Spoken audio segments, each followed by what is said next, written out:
saudara, selamat malam. Ya,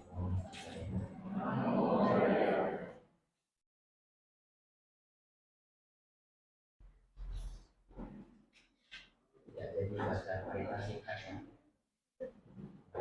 Lalu saya pikir ada baca berita singkat. Ya, akhirnya panitia minta air 1 gelas ya. Terima kasih.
Ya Bapak Ibu, semua sudah dapat kertasnya?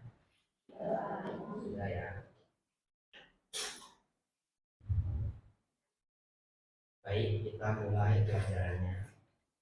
Silahkan dilihat kertasnya, akan saya bacakan.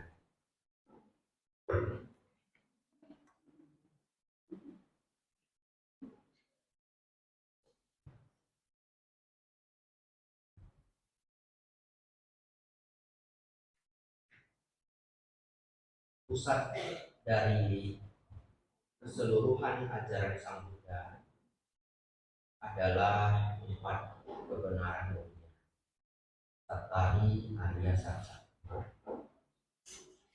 Jika seseorang dapat memahami 4 kebenaran mulia,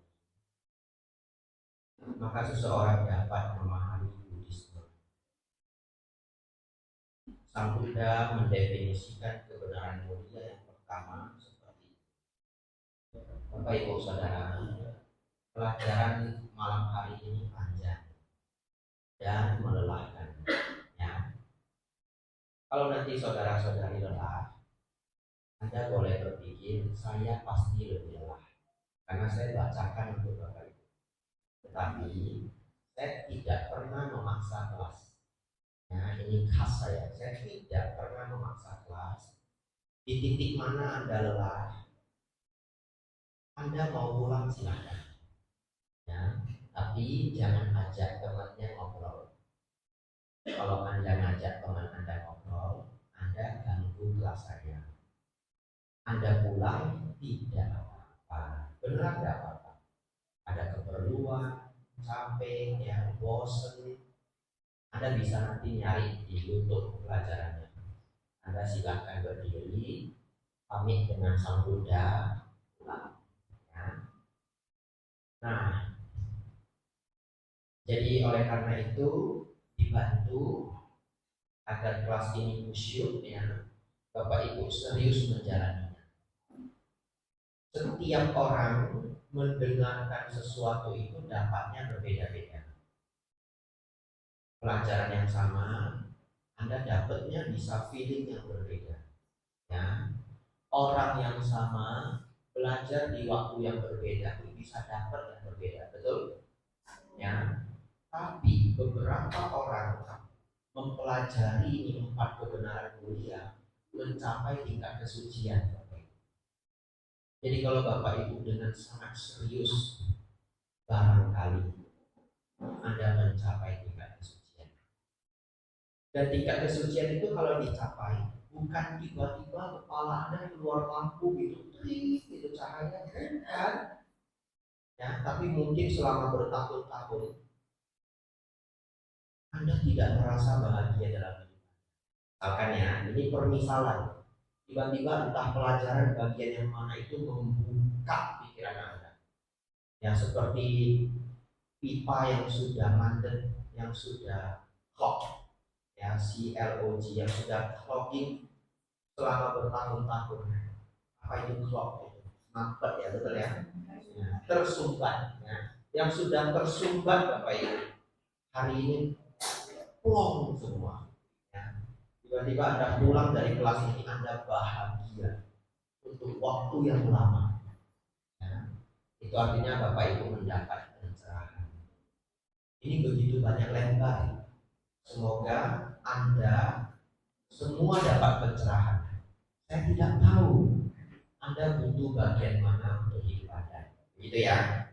Yang nomor 2, kalau nanti ada yang menarik perhatian, ya, orang yang terlambat, orang yang ke toilet, abaikan saja, tidak apa-apa. Anda konsen dengan suara saya, ya, dilihat sebentar ya tidak apa-apa, orang terlambat. Tapi jangan pikirannya ke mereka, supaya Anda maksimal dapat pelajarannya. Ya. Saya dulu sekolah Bapak Ibu, kalau ujian belajarnya last minute. Kadang teman saya marah, nilai saya lebih tinggi. Teman saya marah, stres dia. Saya belajar kadang, saya baru tahu pelajaran ke-6 itu ujian. Jadi dari pelajaran pertama saya belajar. Nah, pura-pura lihat dulu, kan saya belajar. Karena pelajaran ke-6 ujian. Ya, teman saya liatin, sekelilingnya teman saya liatin saya belajar, sambil melihat pelajaran guru penting tidak, kalau penting saya berhenti sebentar. Lalu pelajaran ke-6 ujian, dan seringnya nilai saya di atas 8 walaupun ujian dadakan. Anda mau tahu rumusnya? Rahasianya? Rahasianya adalah ketika guru mengajar, itu dengerin sampai tingkat pemahaman. Ya, kalau sudah paham, sisanya sedikit penghafalan karena kita benar-benar paham. Ketika guru menjelaskan Pitagoras, saya dengerin. Ketika guru biologi menjelaskan aerob versus anaerob bakteri, saya dengerin dengan sangat serius. Jadi Anda dengerin dengan sangat serius. Nah, nanti ujiannya 8. Ya. Baik, kita mulai. Bapak Ibu, ada 4 kebenaran mulia yang sangat luar biasa diajarkan oleh Sang Buddha. Mari kita mulai dari yang pertama. Kebenaran mulia yang pertama. Dan apakah kebenaran mulia mengenai dukkha? Dukkha Arya Saca. Anda yang bawa pena, mau di garis-garis silahkan ya. Kebenaran mulia yang pertama adalah adanya dukkha. Adanya dukkha. Tapi dukkha itu bukan dukkha dalam bahasa Indonesia, dukkha bukan. Oleh karena itu dukkha itu ini artinya ya. Semua ini artinya dukkha. Apa itu? Kelahiran adalah penderitaan. Menua adalah penderitaan. Kesakitan adalah penderitaan. Kematian adalah penderitaan. Kesedihan adalah penderitaan. Rasa tangis adalah penderitaan. Rasa sakit, duka cita, dan keputusasaan adalah penderitaan. Berpisah dengan yang dicintai adalah penderitaan. Berkumpul dengan yang tidak disukai adalah penderitaan. Sang Buddha merujuk kepada penderitaan fisik dan penderitaan batin. Dua-duanya Bapak Ibu ya, fisik dan batin. Penderitaan fisik, sakit karena penyakit, umur tua, kelelahan dan sebagainya. Penderitaan batin, segala penderitaan mental, ketakutan, kebosanan, kekhawatiran, duka cita, kesepian, dan keadaan psikologis negatif lain. Menjalani kehidupan adalah mengalami penderitaan dalam taraf yang banyak ataupun sedikit. Ya ini menarik ya, yang kalimat ini boleh Anda tandai, kasih bintang lah ya. Menjalani kehidupan adalah mengalami penderitaan dalam taraf yang banyak ataupun sedikit. Jadi dalam ajaran Buddha itu tidak ada pemikiran hidup itu semuanya menderita, itu nggak ada ya, nggak ada. Tetapi di dalam kehidupan ada penderitaan, ya. Adanya itu ya bisa banyak, bisa sedikit. Nah, Anda berjuang agar penderitaan Anda sedikit, tapi tidak ada yang nol penderitaan, tidak ada. Kita buktikan. Siapa di sini semuanya yang pernah sakit perut siapa? Nah, semua ya. Yang nggak pernah sakit perut mungkin nggak punya perut. Ya, atau super beruntung, ya. Tapi ada loh orang tidak pernah sakit gigi, itu ada loh. Beneran. Saya survei di setiap kota ya. Kemarin kalau tidak salah di kota Medan saya survei ada 2. Coba kita survei malam hari. Ya.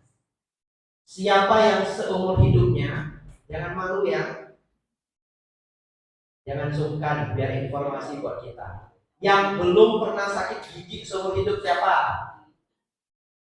Nah, ada kan? Nah, satu luar biasa ini, kebajikan ini sangat besar. Tidak pernah sakit gigi. Makanya Bapak Ibu, kalau ketemu anak konglomerat, Anda jangan bikin duka ini. Contohnya itu sakit gigi. Bisa aja dia belum pernah sakit gigi. Apalagi konglomerat. Ya bukan berarti semua yang tidak sakit gigi konglomerat. Nanti ibu ini dimintai sumbangan. Ya. Ibu ternyata konglomerat ya, Bu sumbang dulu tambah 2 gedung gitu ya. Bukan. Tapi kadang-kadang anak kecil itu orang tuanya cerdas, orang tuanya sayang, dibawa terus ke dokter gigi sehingga dia tidak mengalami sakit gigi. Ya, saya juga sudah rutin melakukannya. 6 bulan 1 tahun saya ke dokter gigi, 6 bulan 1 tahun saya ke dokter gigi. Kadang 6 bulan tapi sering lupa pembinaan. 1 tahun saya ke dokter gigi. Ada dokter gigi di Magelang, laki-laki, ya, jadi saya ke sana biasa. Baik. Nah, selanjutnya ini penting. Sang Buddha tidak menyangkal akan keberadaan kesenangan dan kebahagiaan. Sang Buddha hanya berusaha membawa perhatian kita pada fakta yang jelas bahwa penderitaan adalah bagian dari kehidupan kita seutuhnya. Kendati pun manusia pada umumnya telah berusaha untuk menghindari penderitaan dan mendapatkan kebahagiaan, namun masih jarang yang merasa telah menemukan kepuasan dan kebahagiaan internal dari dalam diri.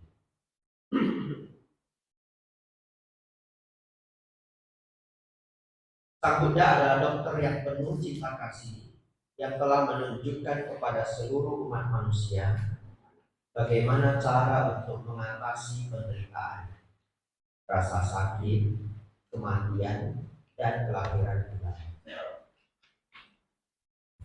dan bagaimana mencapai kebahagiaan nibbana.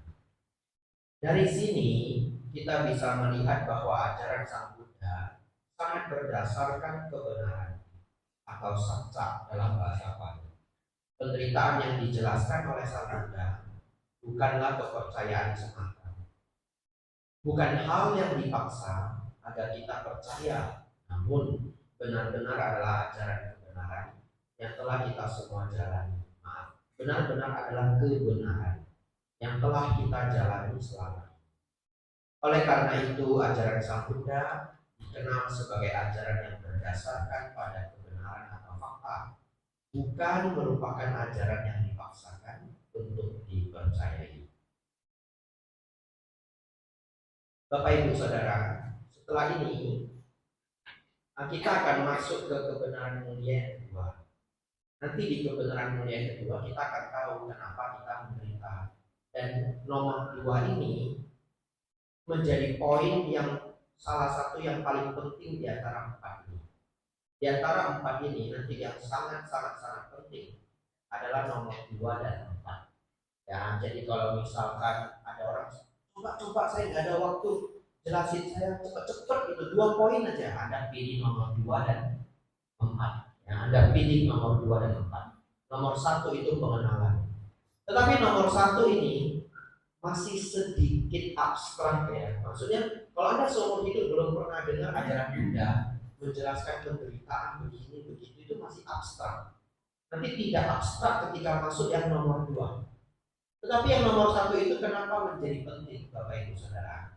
Salah satu yang menurut saya paling penting adalah untuk yang nomor 1 itu adalah bisa menerima, ya, bisa menerima bahwa adanya penderitaan itu ya wajar, resiko hidup.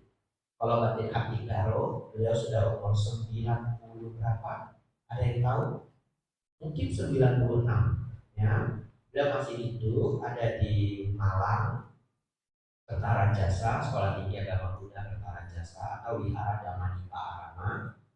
Beliau selalu bilang resiko punya tubuh itu ya sarang penyakit. Ya, dengan umur setua itu beliau juga sering sakit ya. Tapi beliau berusaha memahami bahwa ya itu resiko punya badan. Bapak Ibu Saudara, jadi sebagai umat Buddha, tujuan dari ajaran nomor 1 ini adalah bermental kuat, dan ini memang sulit untuk dilatih. Tetapi Bapak Ibu Saudara, semakin kuat mental Anda, hidup Anda semakin jauh dari penderitaan. Saya kasih contoh. Kalau seumur hidup Anda berpikir kalau sudah punya banyak kebahagiaan, banyak kesenangan, saya pasti bahagia, maka Anda sedikit keliru memahami. Ya, saya kasih contoh. Kalau ada seseorang lahir di keluarga yang super kaya keluarganya. Dari kecil dia sudah dapat semua fasilitas. Dari lahir bahkan. Saking sayangnya orang tua, marah tidak pernah, negur tidak pernah, nyindir tidak pernah. Jadi princess pokoknya di rumah. Begitu ya. Bahagia tidak hidupnya? Bahagia ya, itu impian semua orang bahagia. Tapi dunia tidak seindah itu. Begitu dia masuk kelas sekolah, kan bapaknya tidak punya sekolah sendiri. Bagaimanapun dia harus sekolah. Ya karena dia agak cabi, agak gemuk kayak saya, misalkan begitu ya. Begitu masuk kelas sudah cabi, gemuk gitu. Waduh, selama 7 tahun dia tidak pernah ditegur, dimarahi, diejek, disindir. Kira-kira sakitnya seberapa dahsyat? Betul ya? Aneh ya? Padahal dia punya semuanya. Dia punya semuanya. Apa yang dia tidak punya? Mental yang kuat. Mentalnya rapuh. Ya, mentalnya menjadi rapuh. Nah, jadi hidup itu sangat plus minus. Hidup itu sangat plus minus. Ya kalau Anda lahir di tempat yang keras, mental Anda baja, Bapak Ibu. Mental Anda baja. Tapi kalau Anda hidup di tempat yang nyaman, mental menjadi rapuh. Terus gimana? Bingung juga. Ya, mungkin solusinya adalah belajar agama. Nah, jadi walaupun lahir di tempat yang nyaman, mental menjadi rapuh, asal mudah ingatkan. Penderitaan itu eksis. Penderitaan itu eksis. Sepanjang Anda belajar Dharma itu kenapa sebabnya? Dharma itu kadang ulang-ulang ada penderitaan kayak nakut-nakutin orang. Tapi sebenarnya itu adalah the whole package. Satu paket besar yang harus kita latih. Kadang kita diberitahu ilmu rahasia bahagia, meditasi, mindfulness, positive thinking, betul ya? Tapi kadang-kadang kita juga diberitahu, kadang dipuji, kadang dicela, Bapak Ibu bisa tua, bisa sakit. Kenapa? Kenapa Sang Buddha ngajar itu kadang positif, kadang sedikit ke arah negatif? Karena Bapak Ibu yang hadir di kelas ini itu background hidupnya berbeda-beda. Yang dimanja dari kecil, mentalnya rapuh. Diajarin apa? Kekuatan mental. Yang hidup di tempat keras, mentalnya baja, tapi emosian. Betul ya? Emosian. Mentalnya baja, emosi tinggi sekali. Belajar dharma, emosinya turun. Lebih parah lagi, sudah mentalnya rapuh, emosian pula. Emosian. Harus belajar dharma lebih serius lagi. Jadi saya melihat dharma ini luar biasa. Satu paket. Orang yang penakut datang, ya. Orang yang nggak kenal takut datang, ya. Orang yang terlalu rapuh datang, yang emosian datang, yang ambisinya terlalu kuat ingin punya company 3 sampai stres datang, yang nggak punya ambisi lagi. Ya betul. Hidup tinggal setengah nafas. Itu apa hidup ini? Toh nanti mati. Ayo ikut dalam kelas itu, kelas pada jatuh. Ngapain? Akhirnya kita mati. Kamu jangan gitulah. Enggak lah, dengar dharma biar kebijaksanaan menikah. Kalau sudah bijaksana banget, mati enggak? Ujungnya mati. Kamu belajar banyak itu kertas begitu banyak, nanti kamu tua pikul lupa juga. Oh iya mah, gitu ya. Itu orang itu nafas tinggal separuh gitu. Semua tidak mau, semua tidak mau datang. Dharma punya paket ya Bapak. Oleh karena itu Bapak Ibu dengerin Dharma. Kadang kita dapat konteksnya kita senengin, kadang konteksnya nggak cocok sama hidup kita. Anda ambil aja semua. Karena Anda tidak tahu episode hidup Anda itu akan berjalan seperti apa. Betul ya? Ambil semua. Saya orang beruntung Bapak Ibu. Saya tidak kepikiran saya akhirnya jadi biku. Ya, pertama kali saya mengenal Dharma, saya tuh hanya seneng banget sama ajaran Sang Buddha. Jadi semua buku Acan Pram, Acan Chan, ya buku-buku Edipasiko, buku-buku bagus saya baca. Ada yang relevan sama hidup saya, ada yang nggak relevan ya. Ceramah Baginda Maudo dalam bahasa Hokkien saya dengerin semua selama 3 tahun. Dan Anda tahu, Anda dengerin 3,5 bulan habis, saya ulang lagi. Ya, zaman dulu masih VCD. Ya, ulang lagi, saya masukin ke HP, dengerin di HP. Pulang rumah, Anda tidak percaya, saya kadang puternya itu VCD. VCD-nya itu nggak ada gambarnya. Jadi layarnya biru. Zaman dulu itu TV zaman dulu AV1, AV2 ingat ya? Tidak tahu itu AV itu apa, tidak tahu ya. Nah, AV1, AV2 biru. Saya dengerin cuma suara beliau di kamar ini. Orang tua saya masuk, mungkin bingung juga lihat anaknya. Ini udah tiap hari dengar pasti jadi biksu. Seneng banget. Nah saya dengerin itu 3 tahun lebih kurang. Mungkin 3,5 tahun. Saya tidak hitung lagi. Pergi keluar kota dari Medan naik bus, kadang naik mobil ya. Naik mobil kalau perginya, pulangnya itu saya sering sengaja saya naik bus. Ya teman saya pulang dulu, saya naik bus. Kenapa? Begitu di bus pasang headset 4 jam dengerin ceramah. Ya. Nah Bapak Ibu Saudara, jadi akhirnya ketika saya menjadi biku, saya merasa semua yang disampaikan Sang Buddha yang penting itu saya sudah dapat. Nah ketika ngajar ternyata beneran ketemu umat itu sifatnya beda-beda. Betul ya? Ya kalau dulu saya pakai untuk diri saya sendiri, ya sekarang saya share ke Bapak Ibu. Jadi Bapak Ibu Saudara, kenapa kita perlu tahu hidup itu ada penderitaan? Supaya kita terima. Ya, sudah terima bagaimana? Ya sabar. Nanti kita cari solusinya, ada kebenaran 2, 3, dan 4. Ya, tetapi hidup itu memang ada penderitaannya. Setelah Anda terima, Anda tidak terlalu bergejolak. Yang wafat namanya hidup, gitu ya. Lalu ambil duka sebagai pelajaran. Silakan ditulis. Mengambil duka sebagai pelajaran.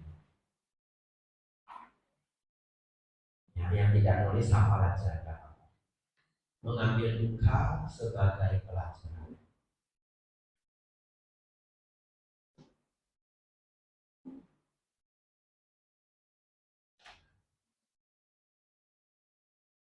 Yang kedua, sebenarnya sama sih dengan yang pertama, jadi mau ditulis boleh, nggak ditulis boleh ya. Melatih agar mental tidak rapuh.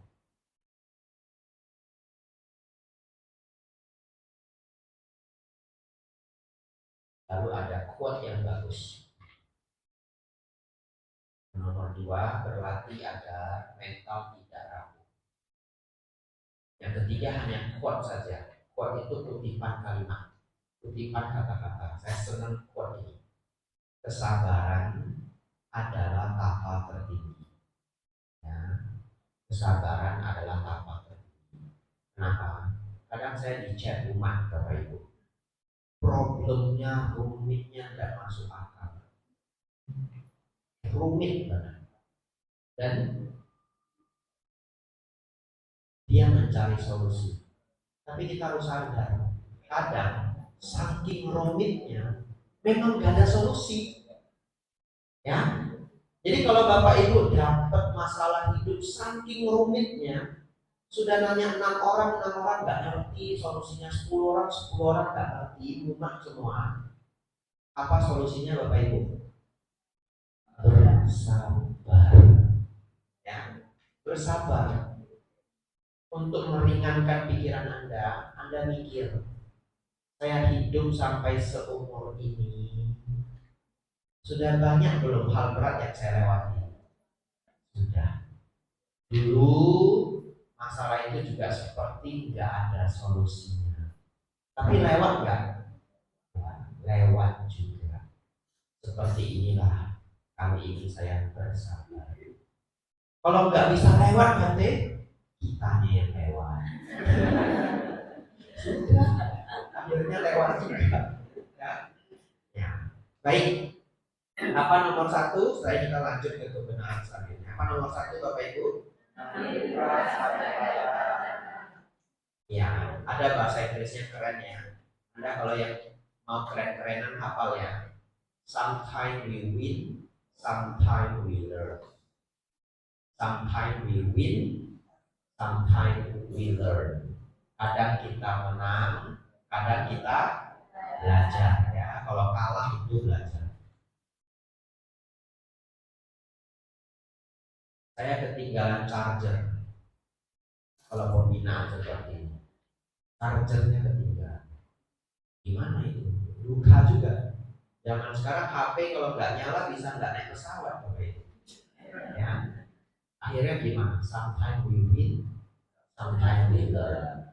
Sekarang semua saya sudah packing semua rapi, mau pulang, saya cek setiap colokan listrik. Iya. Saya cek colokan listrik. Lalu apa? Kolong ranjang. Kalau ada biar kan beda-beda. Ada yang ada kolongnya, ada yang nggak ada kolongnya. Cek kolong. Lalu apa? Kamar mandi. Kadang kan dulu ketinggalan. Cek kamar mandi. Setelah itu apa?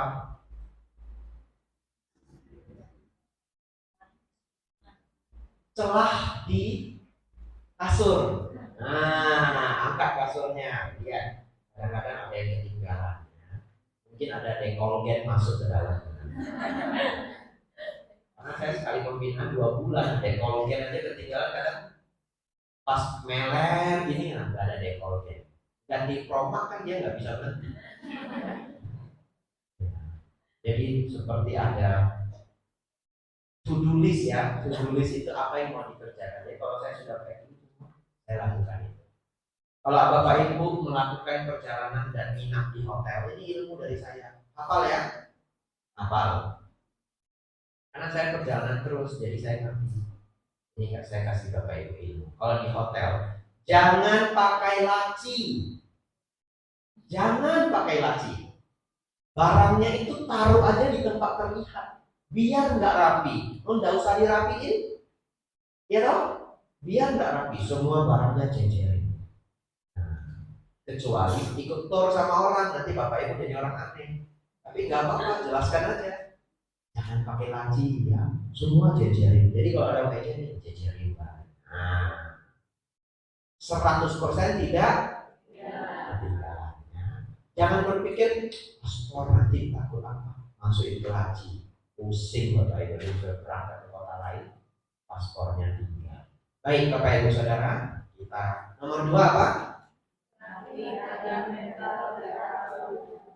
Apa? Ya. 3. Ya, silahkan dilatih bapak ibu ya.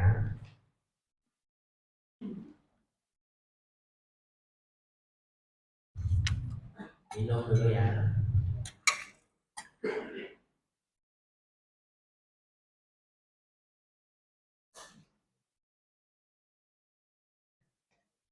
Ini air apa ya? Hah? Keji beling. Fungsinya apa? Anti beling. Gula darah. Clogging. Anti clogging.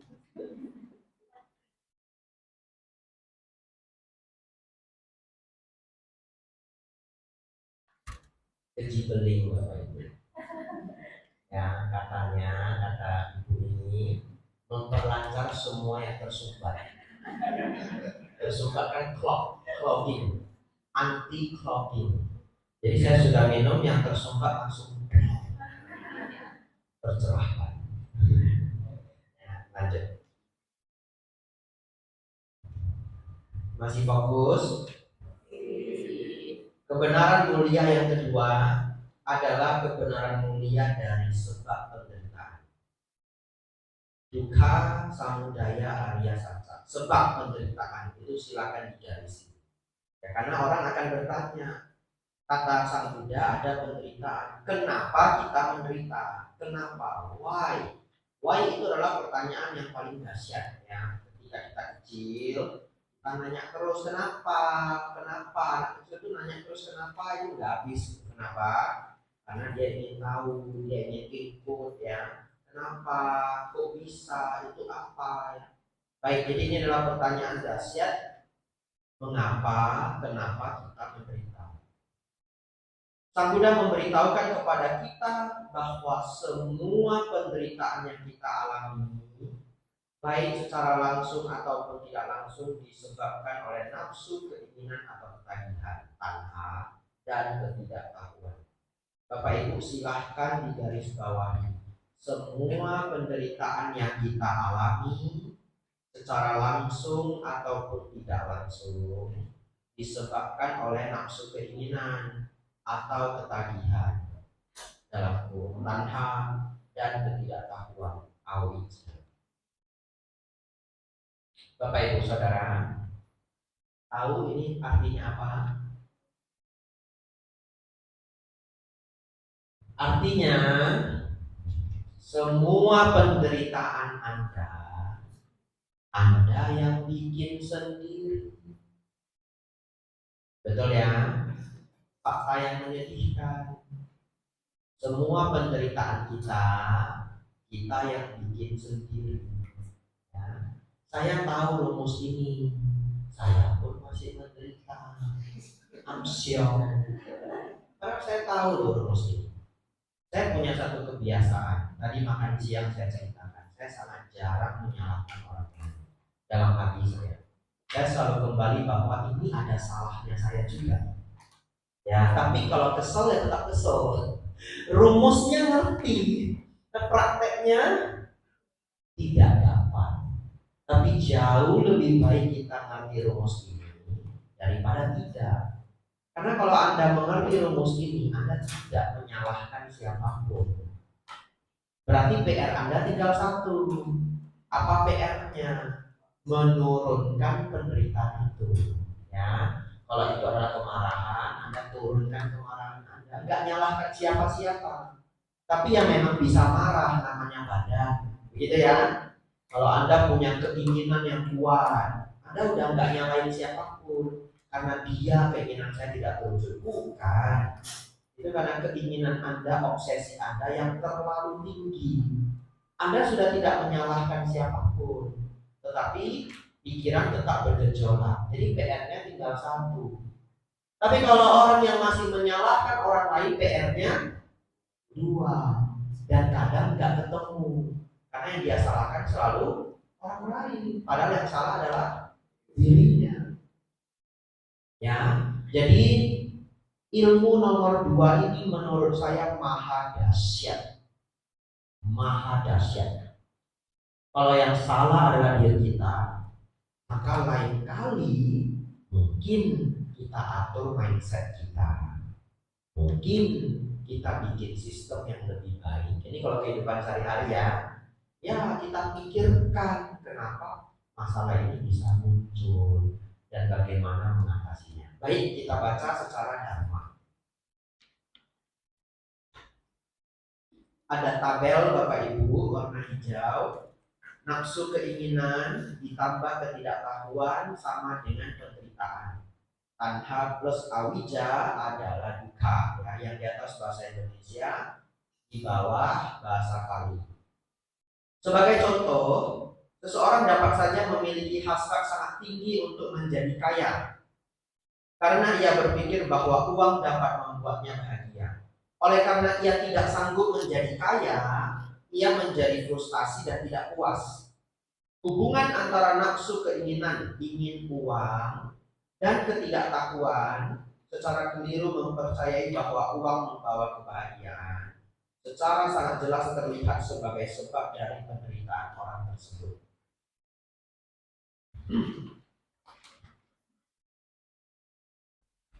Ini adalah Jim Carrey Bapak Ibu ya. Jadi saya mau menjelaskan kalimat terakhir ini karena kalimat terakhir ini tidak akan dipercayai oleh semua orang. Ya, yaitu apa? Paragraf terakhir. Hubungan antara keinginan dan ketidaktahuan secara keliru mempercayai bahwa uang membawa kebahagiaan secara sangat jelas terlihat sebagai sebab dari penderitaan orang tersebut. Kalimat ini tidak semua orang bisa mempercayai. Tidak semua orang mau percaya bahwa uang adalah satu-satunya sumber kebahagiaan. Dalam artian, kebanyakan orang itu yang tetap mengatakan gak ada uang ya stres. Betul ya? Tetapi bagi yang sudah mengalami atau pernah mengalami uang cukup, gak ada kurang, dia bisa mengerti ternyata uang itu bukan satu-satunya sumber kebahagiaan. Mengerti maksudnya ya? Tapi bagi yang belum pernah mengalami, tetap tidak akan percaya biasanya. Jarang yang mau percaya.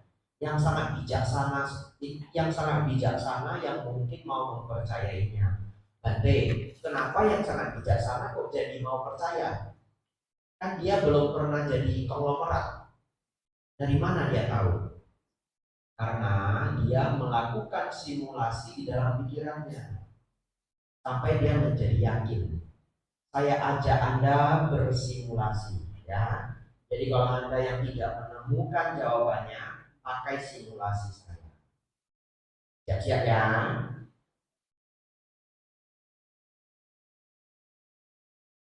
Baik. Bapak Ibu, pernah enggak ketemu orang kaya banget, entah di berita atau di kehidupan sehari-hari, mati bunuh diri? Ada? Ada ya. Yang enggak punya uang, mati bunuh diri ada? Mungkin nggak cukup nanti kalau hanya uang. Baik, terkenal. Ada nggak artis Hollywood uang banyak, terkenal, disegani oleh banyak orang, kenal pejabat, orang tua dan sebagainya, bunuh diri? Ada? belum tahu cek Google ya. Nama-nama selebritis Hollywood yang bunuh diri, ada listnya. Salah satu yang paling terkenal di zaman saya adalah aktornya Jumanji. Nah, sangat terkenal, lupa namanya, orang yang lucu banget. Filmnya banyak. Siapa namanya? Robbie atau Robin? Pakai N ya. Robin Williams. Ya. Robbie. Baik, Robbie Williams. Pakai S enggak? Ya, kira-kira itu ya. Robbie Williams. Sangat talented, sangat bertalenta, filmnya luar biasa bagus. Menemani saya sejak kecil ya, saya nonton banyak sekali filmnya. Saya hari ini umur 32, jadi Anda boleh lacak ya. Film-film dia itu menemani saya dari SD sampai SMP. Tidak ada yang kurang. Suicide, bunuh diri. Ya, baik. Sudah kaya, terkenal pula, betul ya? Mungkin dia kurang powerful. Ada enggak pejabat yang bunuh diri? Ada. Ya, pejabat sudah hebat, bunuh diri ada juga. Jadi Anda tinggal list aja, bikin semua pencapaian yang diharapkan oleh manusia, yang mana kita yang belum memilikinya percaya bahwa itu sumber kebahagiaan. Ya, nah Anda track. Kenapa kita pakai indikatornya bunuh diri? Karena bunuh diri itu artinya sudah benar-benar final, nggak ada kebahagiaan. Bapak Ibu yang duduk di sini, kalau ada yang merasa hidupnya stres, tapi Anda masih hidup, berarti kan belum final toh. Ini orang final loh dia. Ya, dia memilih keluar dari kehidupan. Kita semua pernah jalani masalah-masalah berat dalam hidup, ya kita tidak sampai bunuh diri. Jadi indikatornya bunuh diri, kenapa itu sudah yang paling ekstrim, menjelaskan ke kita bahwa mereka tidak selalu bahagia, betul? Nah, dengan simulasi itu mau nambah lagi bisa. Orang paling kaya di Malaysia, mungkin top 5 di Asia Tenggara, top 5 di seluruh Asia, baru meninggal beberapa tahun yang lalu. Namanya adalah Bapak Ananda Krishna. Yang putra tunggalnya Bapak Ibu, pewaris harta puluhan ratusan triliun, jadi biku Bapak Ibu. Ya, namanya Bante Siripanu. Jadi itu sebagai bukti bahwa uang bukan segalanya. Walaupun kalau dilanjutkan segalanya pakai katanya ya. Tapi tidak apa-apa, bagaimanapun tidak ada uang itu menderita untuk kehidupan modern. Itu benar. Betul ya? Tidak ada uang itu menderita untuk kehidupan modern karena semuanya pakai uang. Tapi kita cerita bahwa ketika seseorang berkonsep uang adalah semuanya, itu pikiran salah, pikiran keliru, agak lembut memang. Tapi Bapak Ibu sudah ngerti maksudnya. Kalau berpikir uang adalah satu-satunya sumber kebahagiaan, benar atau salah? Salah ya. Uang memainkan peran besar dalam menjauhi penderitaan bagi kehidupan umat berumah tangga yang normal ya di kehidupan modern ini. Tapi itu bukan semuanya. Mari kita lihat apa kata Jim Carrey. Kenal Jim Carrey? Kenal ya. Saya dengan Jim Carrey ini saya kenal baik ya. Ya saya kenal baik, tapi dia nggak kenal saya. Dia bilang begini, I think everybody should get rich and famous and do everything they ever do, so they can see that it's not the answer. Saya pikir setiap orang harus menjadi kaya, sugih, dan terkenal, dan melakukan segala sesuatu yang mereka inginkan, sehingga mereka dapat melihat bahwa itu bukanlah jawabannya. Ya, jadi setelah Jim Carrey memiliki semuanya, keterkenalan, kekayaan, power, semuanya dia sudah punya. Ternyata dia tidak menemukan kebahagiaan tertinggi. Something miss, ada yang miss, dan dia tidak tahu apa. Lebih ekstrim lagi di Indonesia, pengacara super kaya Pak Hotman Paris itu pernah bikin video. Ya, videonya sepertinya tidak terlalu viral. Nanti Anda cari kalau bisa ketemu. Karena tidak terlalu viral.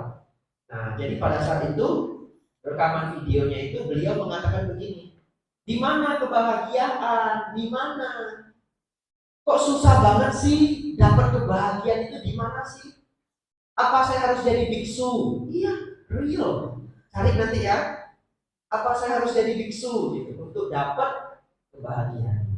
Jadi saya tidak pernah sekaya Pak Hotman Paris, belum pernah. Ini berlian. Saya belum pernah.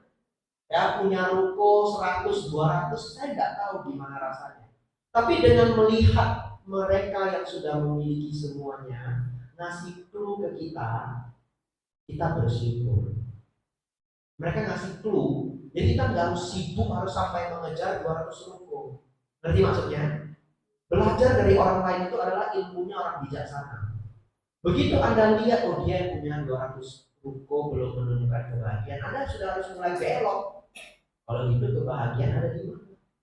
Ada di Musdifat Sriwijaya. Anda sudah harus mulai belok. Kalau Anda sudah punya 5 ruko, perlu nggak ngejar 200? Kalau targetnya kebahagiaan sudah nggak perlu. Tapi kalau targetnya yang lain, pengen status, pengen jadi masuk Forbes ya, top 50 orang terkaya Indonesia, silahkan. Tapi kalau target Anda kebahagiaan, ruko sudah 5, toko sudah 2, sebenarnya Anda sudah boleh ambil sebagian porsi waktu Anda untuk belajar kebahagiaan. Karena Anda dikasih tahu orang yang punya 200 ruko, dia pun belum menemukan ultimate happiness. Tentu beliau bahagia dalam hidup kesehariannya, tapi orang kan berpikir ingin yang tertinggi, terbahagia. Lalu yang terbahagia yang mana berarti? Itu di kertas Anda. Belum, nanti di belakang. Terbahagia, ya. Baik, baca lagi. Minum keji beli.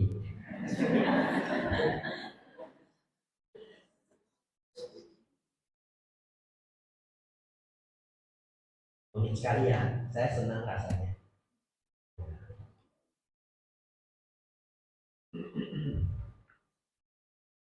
Tapi bagaimana nafsu, keinginan, dan ketidaktahuan menyebabkan penderitaan fisik? Ya. Kenapa muncul kalimat ini? Karena ada beberapa orang berpikir duka dalam bahasa Bali itu hanya penderitaan batin. Saya pun sempat berpikir seperti itu. Tapi ternyata penderitaan fisik pun munculnya itu dari penderitaan batin juga. Ya, jadi penderitaan fisik itu bagian dari duka. Mari kita lihat prosesnya. Hal ini dikarenakan nafsu keinginan menciptakan karma yang membawa pada kelahiran ulang.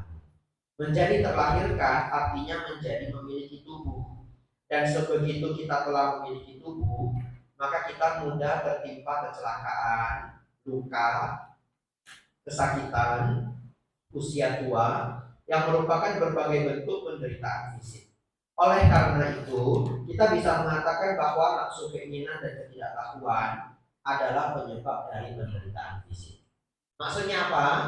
Bapak Ibu bisa lahir lagi, nanti kita meninggal, kita lahir lagi, itu karena kita masih punya nafsu keinginan. Ya, selama masih punya nafsu keinginan, Anda akan lahir lagi. Ya, selama Anda masih punya sepersekian persen bokap bansi, nggak mau mati, ya Anda lahir lagi. Ya, kenapa? Yang nggak mau mati siapa? Anda. Pas mau nutup mata, belum pernah ke Swiss. Anda sendiri pengen ke Switzerland, lahir lagi. Betul ya? Belum rela mati, pengen lihat cucu, mati. Ada sound sistemnya lagi. Ya, Anda lahir lagi. Keinginan manusia itu kalau belum habis, lahir lagi. Karena siapa lahir lagi? Diri sendiri. Unik ya. Nah, jadi bahkan orang yang mau bunuh diri itu bukan mau mati. orang yang bunuh diri itu hanya mau melenyapkan penderitaan, tapi sebenarnya dia juga mau hidup, betul ya? Dia juga mau bahagia. Ada kejadian diceritakan Bante Dhammahudo. Beliau seorang Bante dari Malaysia, sudah meninggal beberapa tahun yang lalu. Beliau pernah mendengar kejadian orang loncat dari gedung di Penang, karena beliau orang Malaysia. Begitu loncat, tahu enggak orangnya teriak apa? Sudah loncat dalam perjalanan itu, wah Maisi.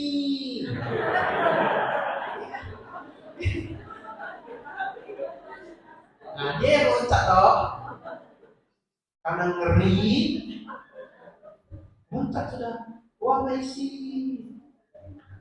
Ya tragedi. Karena kita cuma dengar dari cerita, Bapak Ibu bisa ketawa. Itu kan kalau Bapak Ibu yang lewat kan. Oh Maisi, grup di depan Anda, tidak bisa makan 3 hari. Saya waktu kecil ada orang meninggal di depan saya. Saya berenang di Tamrin Plaza. Kalian pernah ke Medan, Tamrin Plaza lantai 7, ada kolam renang. Dan dari dulu katanya angker. Biarpun angker saya senang. Karena kantinnya enak, nasi gorengnya enak, ya. Kalau ke Cemara asli bakwannya enak. Sudah hafal saya. Karena saya senang berenang dari dulu, senang berenang. Jadi ada cici-cici 2 orang tenggelam. Dibantu kasih nafas buatan di pompa-pompa dadanya, yang beruntung di sana ada guru swimming coach ya yang ngajar renang, tapi tidak terselamatkan juga. Dan pada saat tidak terselamatkan, warna badannya sudah sedikit berubah, dia diangkat pas lewat depan saya. Jadi wajahnya itu terekam di kepala saya. Tidak bisa tidur 2 hari. SD kelas 4. Malam itu saya lagi main di rumah sepupu. Kami semua tidur di ruang tamu berjejer kayak ikan asin. Ketakutan semua. Sudah tidur bareng begitu tetap ketakutan. Ya minta koko-koko sepupu nemenin. Jadi ruang tamu yang pergi cuma 2 orang, saya sama sepupu saya. Tapi ketakutan. Jadi minta koko-koko sepupu semua. Musim liburan. Bapak Ibu Saudara, lanjut. Jika nafsu keinginan adalah penyebab penderitaan, apakah kita tidak boleh berjuang untuk hal apapun? Di sini Sang Buddha membedakan antara keinginan yang disertai kotoran batin, tanha, dan ketidaktahuan awija, dengan keinginan yang tidak disertai kotoran batin dan tanpa kebodohan atau canda. Nah, sebelum balik saya jelaskan, nanti kita baca semakin jelas.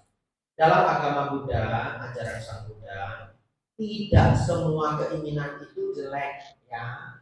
Bapak Ibu hidup di dunia ini tidak mungkin tidak ada keinginan, ya. Tetapi yang harus kita bedakan adalah keinginan yang baik dan keinginan yang buruk. Keinginan yang buruk itu yang disertai kotoran batin, dosa, loba, moha. Kita menyebutnya tanha. Keinginan yang baik kita menyebutnya canda, atau dalam bahasa Inggris passion, ya. Good passion. Mari kita lihat seperti apa penjelasannya.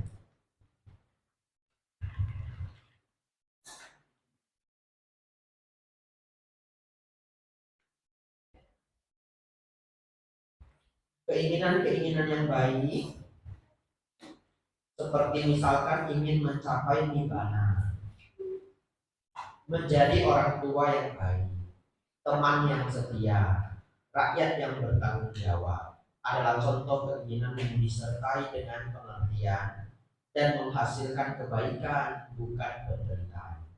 Ketika keinginan-keinginan adalah berdasarkan pengertian dan menghasilkan kebaikan, bukan penderitaan, sebagai sifat yang beretika dan menuju pada tujuan-tujuan yang berharga, keinginan-keinginan demikian adalah untuk dikejar, ya. Saya pernah di satu wihara ada yang nanya ke guru yang di depan kami, ya. Nah, gurunya berjubah, statusnya apa Bapak Ibu jangan tahu. Jadi Bapak Ibu tidak tahu ini Bante, Samanera, Bikuni, Akasilani, Sayalai, tidak tahu. Jangan tahu. Ya, ada umat yang nanya. Jadi keinginan untuk mencapai nibbana itu juga kotoran batin ya. Dan dia menjawab, ya itu kotoran batin. Saya langsung pacel semua di kepala saya. Pacel semua. Gimana ini mencapai nibbana juga kotoran batin? Kayaknya tidak pas ini, tidak pas. Pacel semua di kepala saya. Hari ini kita dapat jawabannya. Ya, keinginan itu ada yang baik, ada yang buruk. Yang buruk itu namanya tanha. Yang baik namanya canda. Yang dibuang adalah tanha. Yang dipelihara, yang dikembangkan adalah canda. Ingin datang ikut dhamma kelas, canda. Jangan umat Buddha setiap pakai kata ingin alergi. Ya, jadi nanti dengar kata ingin maupun alergi. Kamu mau kemana? Saya ini kepengen dengar dhamma kelas ke Molotapan. Ada keinginan. Gimana hidup? Jadi kita kalau nggak mau ada keinginan hidupnya jadi apa? Batu bata diam aja. Diam aja. Nah, kamu mau sarapan nggak? Tidak ada keinginan. Makan siang? Keinginan itu duka. Begitu. Tidak ada keinginan. Tidak. Bukan seperti itu. Nah, ini habis. Ada lagi baterainya.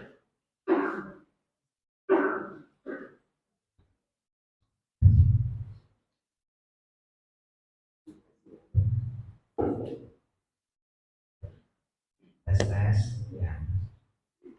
Tetapi, nah ini jadi catatan. Semua keinginan yang walaupun baik terlalu terobsesi jadi duka juga. Ya, terlalu terobsesi jadi duka juga. Karena obsesi itu loba. Oleh karena itu, walaupun hal itu baik, keinginan terlalu kuat bisa stres juga. Nah, ingin lulus kuliah, hal yang sangat baik. Ingin sekali, tapi bikin skripsinya terlalu sulit sampai nggak sanggup bunuh diri. Real story ya, karena mahasiswa kasihan banget. Karena skripsi bunuh diri, menurut saya itu sangat tidak worth it. Skripsi itu kan untuk kuliah itu supaya hidup jadi sukses. Nggak kuliah juga bisa sukses. Betul ya? Nggak kuliah juga bisa sukses.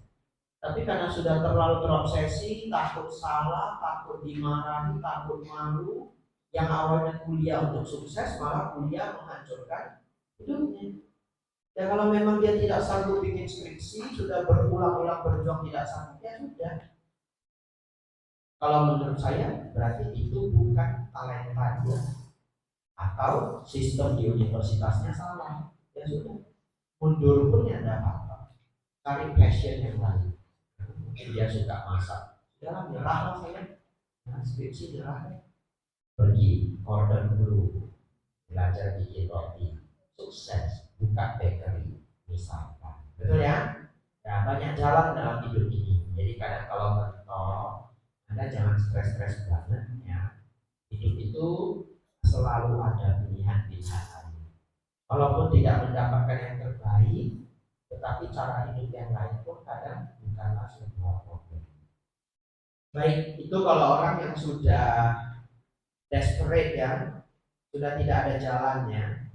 Tapi jangan jadikan ceramah saya ini jadi tameng ya. Skripsi susah mah kata Bante Adida itu drop out aja. Enggak.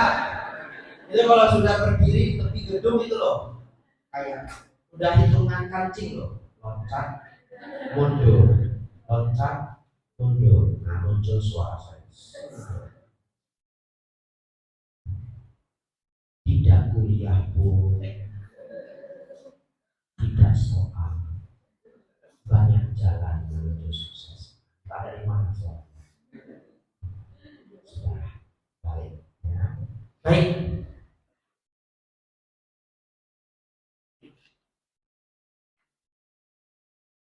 kita masuk ke yang paling penting lainnya. Ya, yang nomor 1 penting bagi nomor 2, yang nomor 3 penting bagi nomor 4.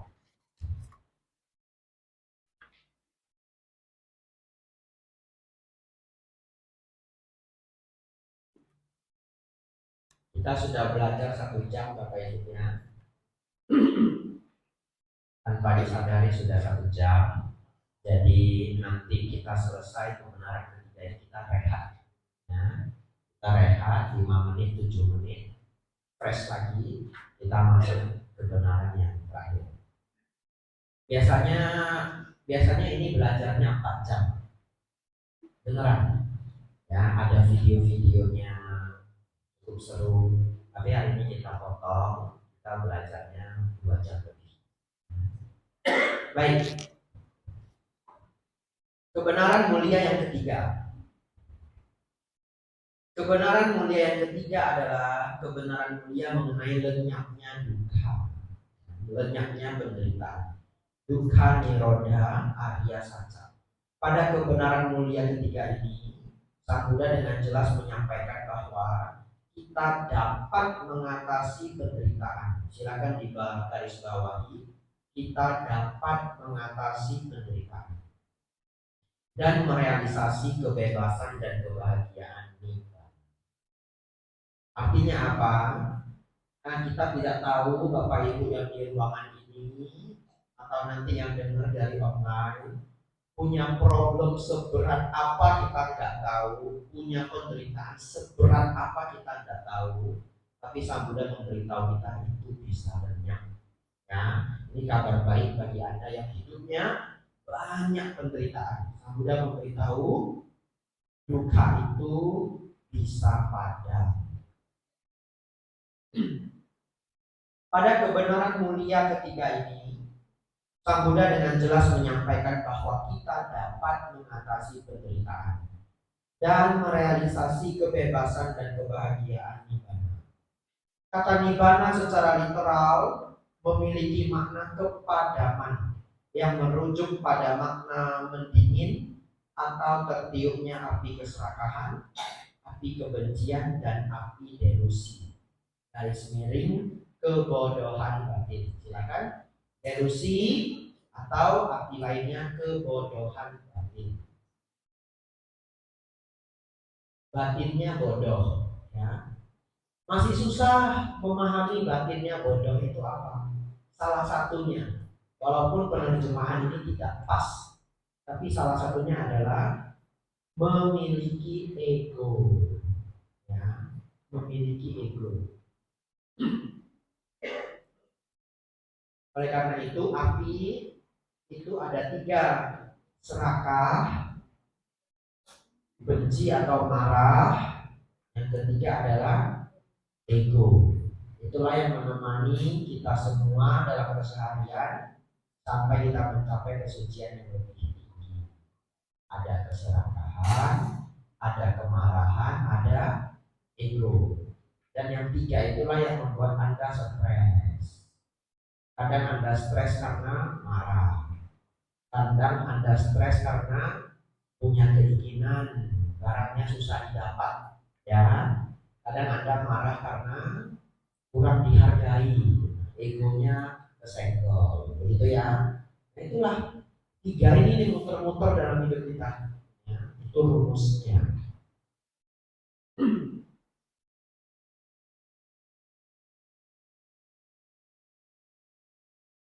Sang Buddha menyebut nibbana dengan berbagai nama lainnya, yaitu, nah ini luar biasa bagus ini ya.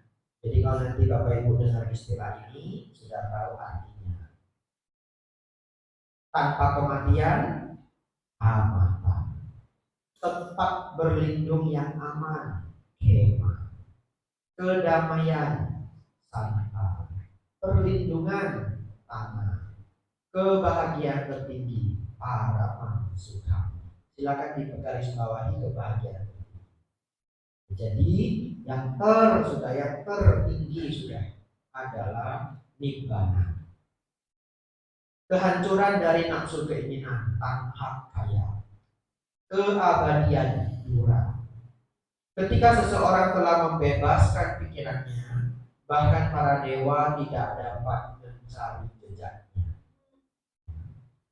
Satu ketika Upasiwa bertanya kepada Sang Buddha, seseorang yang telah pergi ke Nibbana, apakah dia lenyap atau eksis? Apakah dia utuh untuk selamanya? Jelaskanlah ini kepadaku, oh yang bijaksana, karena Anda mengetahui kebenaran ini dengan baik.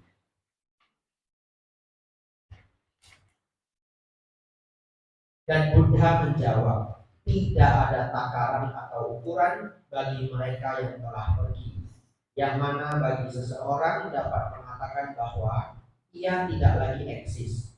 Ketika segala fenomena telah terhapus, maka segala penggambaran juga telah terhapus. Bapak Ibu, ini sulit. Jadi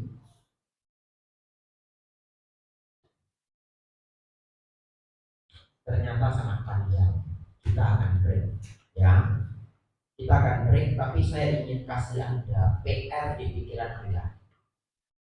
Nah, saya akan kasih PR di pikiran Anda. Kenapa Upasiwa menanyakan hal ini? Ya, apa sih Bante yang ditanyakan? Jadi pertanyaannya itu adalah, kalau seseorang sudah mencapai Nibbana, dia itu masih ada atau sudah nggak ada? Ngerti ya? Karena Sang Buddha selalu mengatakan mereka yang mencapai Nibbana itu tidak lahir lagi. Jadi masih ada atau nggak ada? Nanti kita akan baca penjelasannya. Tapi saya kasih clue-nya. Kenapa saya mau kasih clue-nya? Karena setelah ini Anda istirahat. Otak manusia itu sangat hebat. Otak kita itu bekerja dengan dua cara. Satu fokus, satu rileks. Satu fokus, satu rileks. Jadi ketika saya kasih tugas PR seperti ini, Anda fokus. Nanti Anda rehat, Anda rileks. Tahukah Anda, ketika Anda rileks, otak Anda masih berpikir. Ya, tapi dia berpikir dengan cara yang berbeda. Oleh karena itu kadang kalau Anda punya masalah itu ketemu pas Anda rileks. Ya, udah dipikir berulang-ulang nggak ketemu. Tiba-tiba ke toilet. Nah, ke toilet. Apalagi orang zaman dulu ke toilet merokok. Nggak pegang HP. Betul ya? Rileks. Oh, saya peragakan ya. Begitu dia rileks, tiba-tiba tring dapat ide. Betul? Aneh ya? Bapak Ibu tahu kenapa? Karena otak kita bekerja dengan dua cara. Dengan fokus dan dengan rileks. Yang rileks punya kelebihan apa, Bante? Baik. Gini. Kalau fokus, dia hanya melihat bunga ini. Bunga aja. Satu poin. Ketika rileks, otak itu loncat ke semua knowledge kita secara random.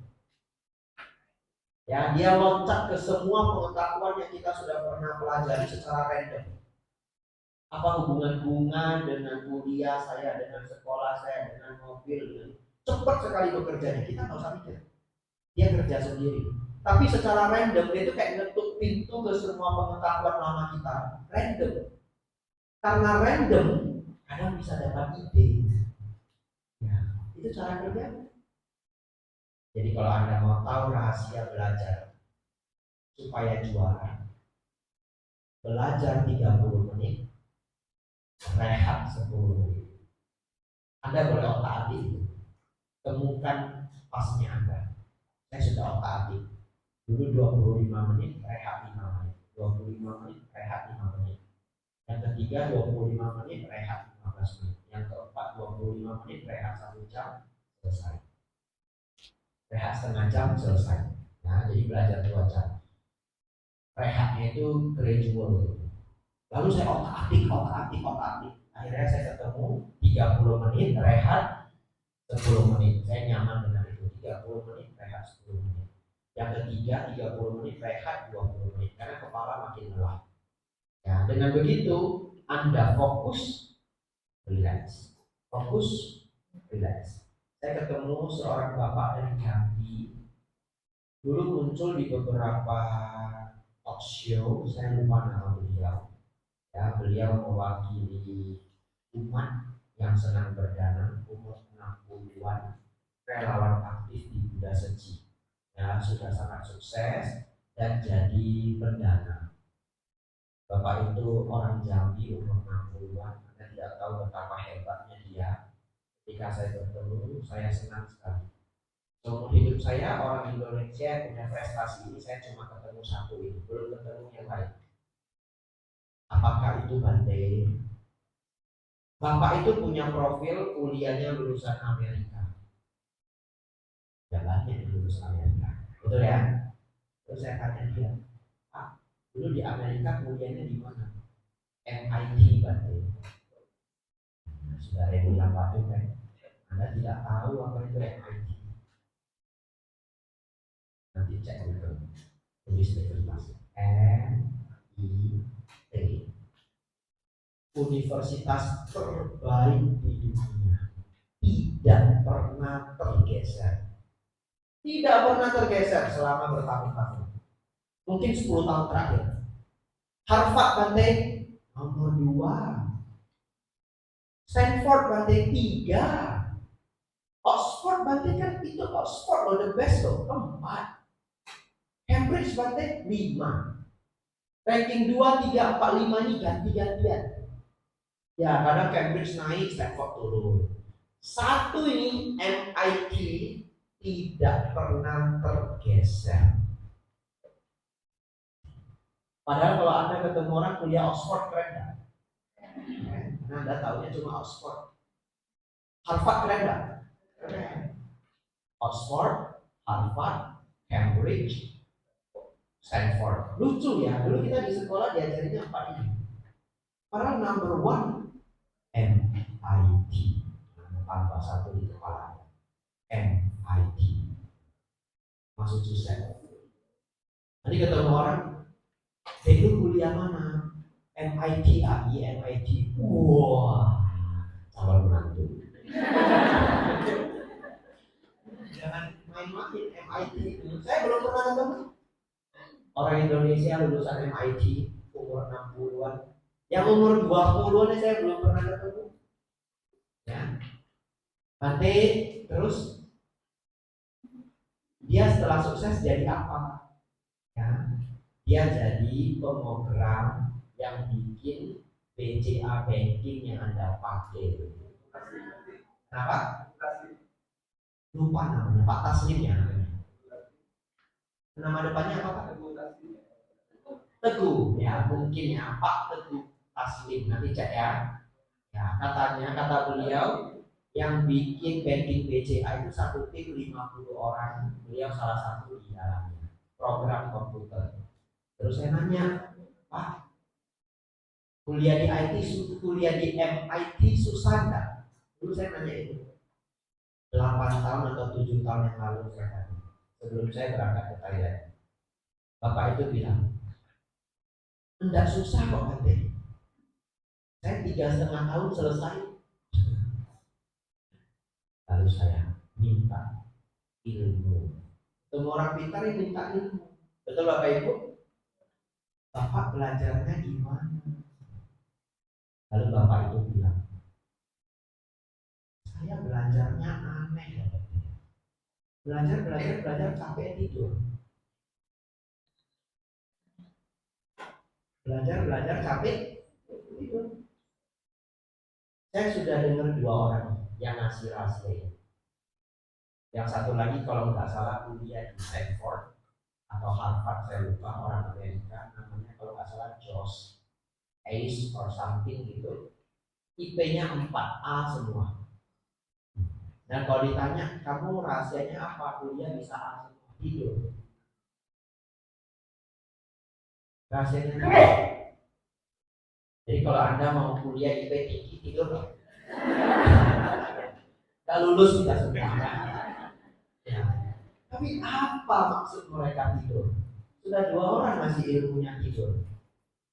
Sepertinya mereka beneran sudah gak ngerjain yang lain. Kan kita udah gak usah cerita, kamu jangan main game, kamu belajar fokus, belajar jauh-jauh hari.